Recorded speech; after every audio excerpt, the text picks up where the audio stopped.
Parehas din ba tayo na kapag kumakain sa labas ng siomai ay palagi na lang nabibitin? Kaya naman ito na yung solusyon dyan guys. So bakit hindi na lang tayo magluto dito sa ating bahay para hindi na tayo talaga mabitin, no? Yes, bukod po sa hindi na tayo mabibitin, makakatipid pa po tayo at makakamake sure pa po tayo na malinis po yung ating kakainin. Bukod nga po sa karne na gagamitin ko dito, gagamitin po ako dito ng kalahating carrots para naman po healthy yung ating kakainin, no? Then, gagamit nga rin po pala ako dito ng sibuyas na kulay pula at spring onions, no? Para mas mabango. Then, bali ito nga po pala yung aking gagamiting karne, breast chicken nga po pala ito. Sinamahan ko na rin po ito ng konting balat para hindi naman po dry kapag naluto na po yung ating siomai, no? So, pwede naman po kayo ditong gumamit ng kahit anong karne katulad ng beef o kaya baboy. So, ito lang naman po kasi yung available sa akin kaya ito na lang po yung ginamit ko.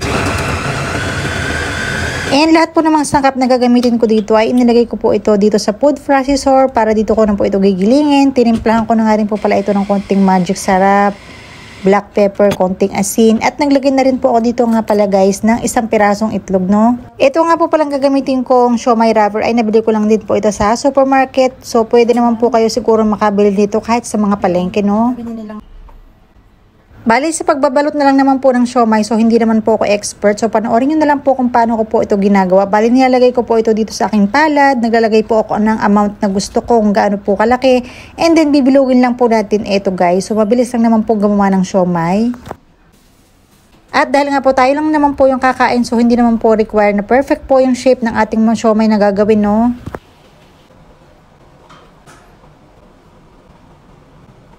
Lahat yung nagawa ko guys, bali 24 pieces to, di ba? Sa 1/4 kilo ng chicken, so nakagawa ko ng 24 pieces, o di ba? Hindi na ako mabibitin nito. At ready na yung ating siomai, so i-ready ko na dito yung ating istiman guys. So ito yung gagamitin ko. Ito, pepal.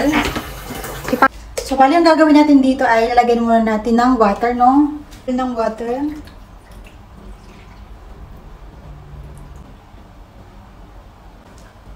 No?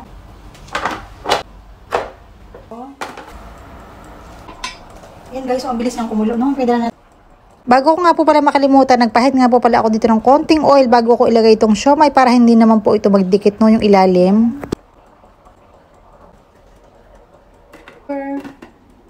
Yan, so wait na lang tayo.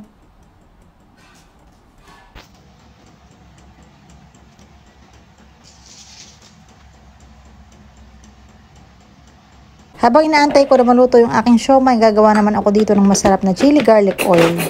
At gamit nga itong aking manual food chopper, bali chinap ko dito yung bawang at saka yung sili, no? Yung pinong-pino. At dahil nga hindi ko naman masyado natikman kung tama na ba yung timpla ng aking siomai, so nagprito ako dito ng isang piraso para matry natin, no, kung may lasa na ba. And masarap talaga.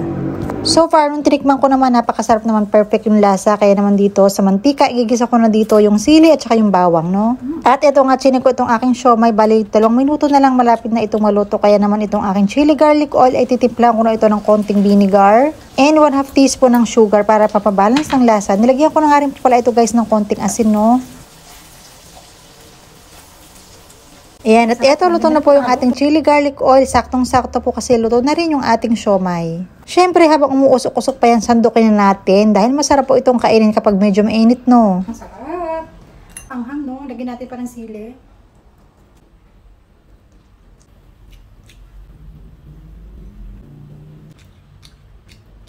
Maanghang. And habang nanonood ka dito, sigurado ako na natatakam ka na rin sa kinakain ko. Kaya naman, ano pang inaantay mo? Magluto ka na rin nito at for sure talaga ako na hindi ka na rin mabibitin, no? Bye-bye!